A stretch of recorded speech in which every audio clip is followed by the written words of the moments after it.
Steelers lose a tough one in their home opener during the 2025 NFL season, losing to the Seattle Seahawks by a final score of 31-17. Now, you lose this game by 14, and the Steelers, unfortunately, in this game, due to self-inflicted wounds, gave Seattle 14 points that ended up being the difference. But overall, not a good enough day in all three phases for the Pittsburgh Steelers to come away with the victory, but I don't think it's time to panic just yet. Welcome into Steelers Talk. I'm your host, Jack Sperry.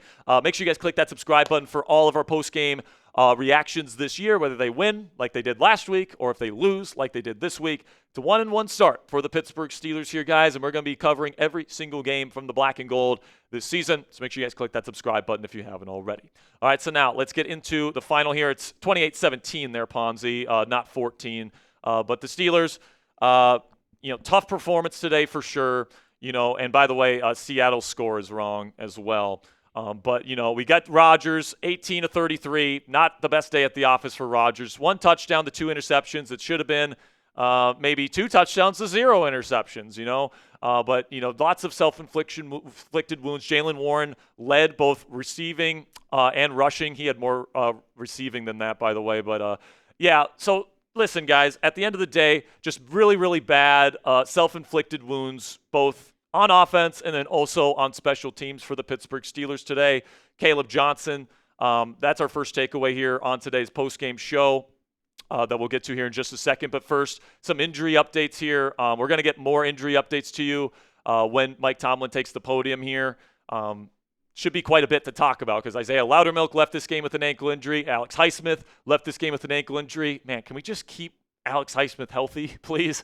But that doesn't look great. Patrick Queen was fighting through a rib injury that he was able to play through. And James Pierre had an arm injury. Also, Aaron Rodgers got his arm hit on the final drive of the game. He was holding his arm quite a bit there. We'll see what that is. If Mike Tomlin has any updates, we'll get you guys a video later in today's show or later in today's coverage, probably around halftime of Sunday Night Football. But then we get to our takeaways here, guys, which is first one, Caleb Johnson. What are we doing, man? That's just a tough play for a rookie to go up there, to have it touch you, and then just to not go after the football. Like, even if you think there's a slight chance that it touched you, you have to go get it, all right, if it gets past you, plain and simply. If you make a play on the football, and even if you think it doesn't touch you, but, like, you tried to go get it, you don't know if it nicked your glove. You don't know if it hit your helmet. Like, you have to go get that, and that's just a brutal rookie mistake from somebody that this team is really going to be relying on a lot over the next few years to hopefully be the future of the running back position here in Pittsburgh, and then to be a legitimate weapon in the receiving game, which he has not been to this point. He's been extremely disappointing, not only in preseason, but now in the regular season. I'm sure that he's really taken this loss hard because you essentially give the Seattle Seahawks 7 points and made this fourth quarter a hell of a lot harder than it needed to be, and it ended up leading to a loss here in Pittsburgh. But that's certainly one of the big mistakes that killed the Steelers this afternoon. But then also some concerns for the defense. Now, I think, the narrative is going to be, the defense gave up 30-plus points for 2 straight weeks in a row. Today, the defense didn't give up 30 points. Like I said, you give them 7 points on special teams. But still, 24 points is too many. They looked like they were really doing a decent job stopping Seattle at certain points and key moments. And then on 3rd and goal, at the end of the game there, you give up another touchdown on a toss play where Seattle was pretty much saying, we're good kicking this field goal here, and just not enough defense there. So he did make some plays. He did get 2 interceptions. But I thought Sam Darnold, to his credit, looked good today, almost 300 yards passing. That's a credit to him, in my opinion. 2 touchdowns and 2 interceptions, so kind of a very Sam Darnold-esque game. But I don't know how you watch Sam Darnold today and say he's not a legitimate starting quarterback in the National Football League. He played pretty darn well. Kenneth Walker, after having a slow start to his season last week, was unbelievable today. Over 100 yards rushing, of course, in that final last little bit on a long 3rd and goal, getting him that touchdown. The average is just unacceptable, guys. Once again, the Steelers' run defense, in certain moments, they were really doing a good job, and on certain drives, they could stop them. But, especially when Kenneth Walker was out there, man, no answer for number 9. So second week in a row where the Steelers couldn't find an answer for an opposing running back. That needs to be addressed in the weeks to come. That's probably my biggest concern at this point. But then we move all over to the offensive side of the ball. Pass pro's an issue, man. It is. Now, I want to see what the average time throw was for Aaron Rodgers because he definitely held on to the ball for longer today than he did last week. And Rodgers certainly contributed to some of the sacks and the pressures today because he just wasn't getting rid of the football. But pass pro, once again, did give up some easy pressures, and it seemed like Rodgers was just uncomfortable. Even when he did have time to throw, it felt like he didn't feel like he had time to throw. So this is certainly something that could kill the Steelers' chances to compete for a Super Bowl this year if they're just not a good offensive line this year. So we'll see if that unit can get any better, and we'll see the film to see which players struggled and which players played well. But I can't imagine that any of these guys played particularly great. Getting on to DK Metcalf, through 2 weeks, he certainly hasn't been like a huge impact. Had 4 catches last week, had 3 catches this week. He got his first touchdown, had a nice touchdown catch today in the red zone. But, you know, it just feels like the defenses are trying to take him away, and then the other receivers aren't doing a good enough job getting open. At least that was the case today. Tight ends didn't get involved as much this week. Calvin wasn't nearly as involved this week either. And it just seemed to all culminate. And, it's a good Seahawks defense. Give them credit. But, Metcalf has been pretty quiet through the first 2 weeks of the season. And, what they didn't do today is they didn't get him out in space. They got him a couple little slants, threw him a couple slants. But, I really like that shallow cross concept that they ran last week to get him out in space. DK's biggest weapon, in my opinion, is his yak ability. He's kind of known as a vertical threat, but I really like his yak ability and his ability to make guys miss, out in space with his speed and then his physicality. It's just tough to bring him down in open space. So I want to see the Steelers utilize that skill set in him a little bit more often. But, yeah, man, through 2 weeks, DK Metcalf needs to be more productive moving forward. So what say you guys? Grade today's performance from the Steelers, A, B, C, D, or F.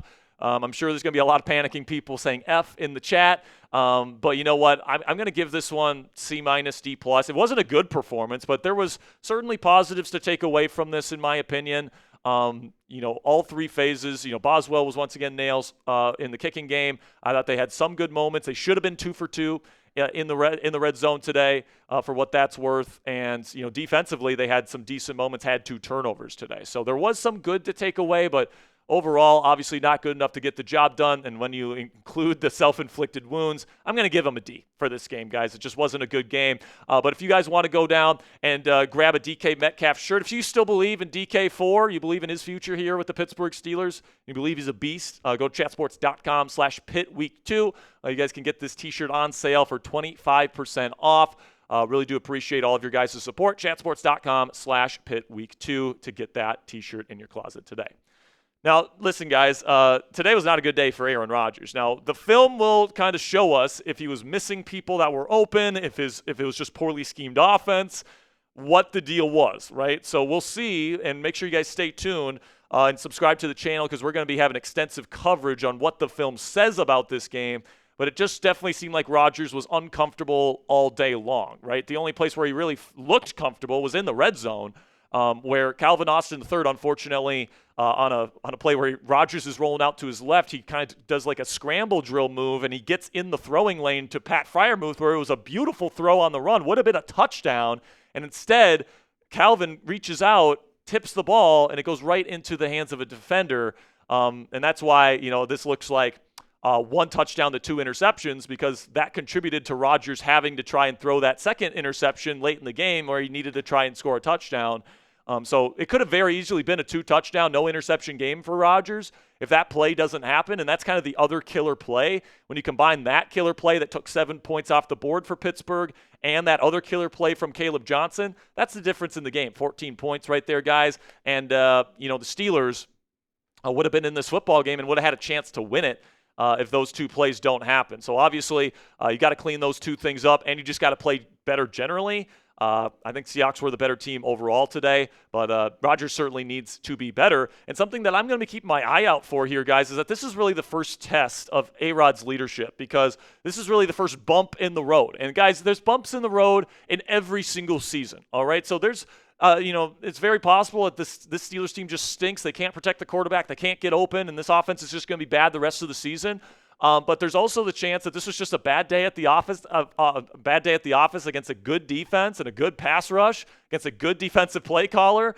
And, the rest of this stretch here before the Green Bay game, very winnable ball games. You got the Patriots, you've got Minnesota, you got the Browns, and you got the Bengals, who might not have Joe Burrow. So, all four of those games, to me, very, very winnable football games. If Rodgers goes out there and leads this group next week and in the weeks to come, I think that's going to show that this team can overcome some obstacles that they weren't able to stop the bleeding last year. Hopefully, Rodgers' leadership is able to turn around the ship in the weeks to come.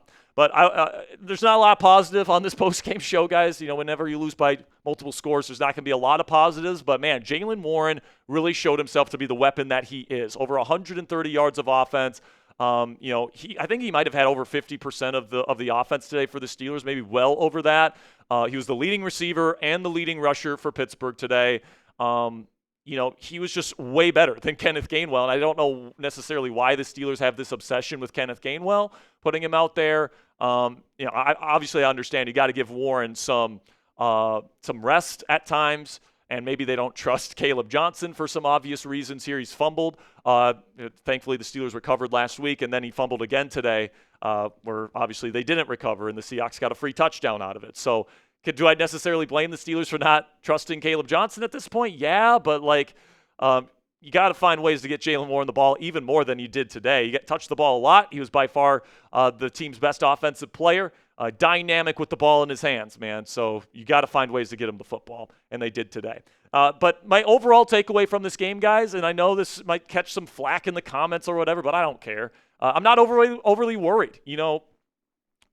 Teams lose football games in this league. It doesn't matter if you're the best team or if you're the worst team. Now, the better teams come back after a bad week, and they don't let it compound, and they don't let it snowball like the Steelers did at the end of last season, where they lost 5 straight to finish the season. All right, and that's where Rodgers' leadership comes in. That's where Mike Tomlin's leadership comes in.